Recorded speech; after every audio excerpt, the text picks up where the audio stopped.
when you talk about the Rafales just falling off the sky, the fact is that you've had a Chinese fall out. They were shot down. Well, there is a, what is worse is that a Chinese-made fighter in Myanmar simply crashed because of a technical failure. So if that is not bad advertising, I don't know what is. But let Dr. Swasti Rao come in here as well, sir. In India, you have one of America's most advanced fighter jets under guard by Americans sitting in one of your hangars because they can't get it off the ground. You have jets that fall off aircraft carriers. You have all sorts of problems with F-16s and F-35s. You cannot judge a whole system by one event. Absolutely. Maybe that holds true for the Rafale as well. Dr. Swasti Rao, would you want to come in here? Yeah, thank you, Shreya. And I think there were a lot of very valid points made by the scholar that was speaking before me. Indeed, it is true, Shreya, that today when you're comparing in terms of what aircraft performs and how, etc., it's not just about the aircraft. I mean, today, let's first understand and establish that part of the speculation is also arriving from the fact that the Indian side has only officially stated that yes, there have been some losses, but at the same time, any combat mission would entail some loss of assets. So we should not be overemphasizing on that at the cost of how successful Operation Sindoor otherwise was. So that has been the Indian position, and that has been the principal position. And in fact, if you ask me, there has been no offensive combat mission, aerial mission, where you would not see loss of jets. Okay, so the only thing is that because there has been a speculation around the number is where all this comes from. Now, this particular, the CEO's speech, which has now been, twisted in so many ways, actually was coming at this Paris air show where he was trying to sort of redeem and protect the reputation of the Rafale jets, which continue to be very formidable. There's no doubt about it. That's one part. But just in this larger debate, I'll just like to put my 2 cents there. That listen, it's not just about fighter jets getting shot down. You did mention that countries like Egypt are favoring the Turkish Khan project. That's true. That's also because Egypt has a close cooperation with the United States, and from that perspective, it is easier for them to actually invest in those ties so that it also remains conducive to United States, because end of the day, NATO, Turkey is a NATO member. So that's that one consideration as well, number one. The other two thing is that, here in India, we just simply do not talk enough about what is the level of defense systems collaboration between Turkey and Pakistan and China. These are not separate things, okay? So there's one thing called weapon platforms, which means complete jets, and there's another thing called systems. Okay, so you can make modular systems, and those modular systems can be put in any jet. And Turkish defense industry is pretty good at that. And the reasons why it's been growing is that. Now, the last point that I'd like to quickly make is that ever since Operation Sindoor started, I mean, we've been seeing a coordinated disinformation campaign from China. There is no doubt about the fact that the Chinese-made equipment has, run into reputational problems. There have been, contracts that have been cancelled, etc. But in India's interest, it makes much more sense for us to understand what is the deeper level of integration happening. Why is it that the Chinese are giving away free defense equipment to countries like Bangladesh, etc., whether or not they'll be able to send the 5th generation fighters to Pakistan is one thing, because they also need to scale. You can't really just send away 48 fighters just like that. But having said that, I think what we need to understand here is that we need to let professionals do their work.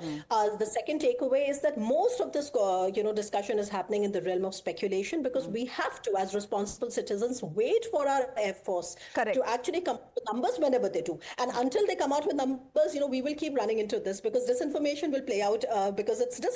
No, that's by definition. Essentially, then, Swasti, what you are saying is that Chinese propaganda against the Rafale should have been expected. That this is, absolutely. You're saying it should have been expected. Why do you think? But RJ Kapoor, is that the way you? But RJ Kapoor, is that the way you sell a fighter jet, one of the most expensive products on this planet, with false propaganda? Ultimately, you will get caught out, right?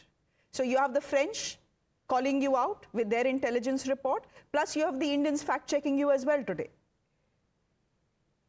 Thank you, Shreya. The way I look at it is that China is unable to sell its military products anywhere other than Asia and some limited countries, primarily for the reasons that today's war fighting is all networked. It is not a platform specific or weapon specific war fighting anymore. And so integration with your entire ecosystem of war fighting is the most important aspect. And that is where the trust in China is lacking. And if we see it even in the non-military domain, you will find most of the nations are withdrawing from China. And so, it had to be a very well thought of strategy from Chinese side to start a malicious campaign to, against the Rafale. The issue is that who's buying Rafale? India started with Rafale. India was the first country which French got a bigger contract from. And after that, they started getting contracts from other countries. Finally, Indonesia went for 42. So when we look at this part of the whole thing, that 533 or around that number of Rafales are in service or are going to be in service. Whereas J-10C or J-10 is just with the PLAF, China and Pakistan. And they want to sell it now to Egypt, Indonesia, Iran and Colombia. So who's buying that? These are the air forces which are actually not the most advanced air forces and who are not into the kind of network warfare that we are talking about. And it is a slow way of probably increasing or expanding their footprint. And Chinese embassies and their envoys are known to, network with their counterparts from other embassies, because I was in US as an air attaché and defense attaché from India. And I closely saw all these kind of dealings, how they are done. And because, see, fighter market is a very competitive market. To enter into a fighter market or to capture a fighter market, one has to be extremely competitive and should be able to push a narrative to a nation to buy its own aircraft. So what is the narrative that China can have? It does not have a narrative that it will not have spying through its aeroplanes and bugging the country's network through its aeroplanes. So the only answer it has for itself is to malign an aircraft, to gain some kind of business or increase its footprint. Otherwise, as a nation, it is unable to sell to whatever. It sold JF-17s to two nations, Myanmar and Nigeria. Both the nations' aircraft are almost grounded. And so the kind of reputation it has as of now of selling its own product in the international market is poor. So it thought of piggybacking on the claims made by Pakistan Air Force, which were actually, fanned by some people in the Western media by putting out certain articles on the 7th, 8th or 9th of May by saying that Pakistan Air Force has shot down many Indian aircraft. But the fact is that these numbers, today in the 12-day Iran-Israel conflict, Iran said they have shot down a F-35. Does it mean that they have shot down a F-35? So, I mean, claims and counterclaims are part of any conflict or any operation between two nations.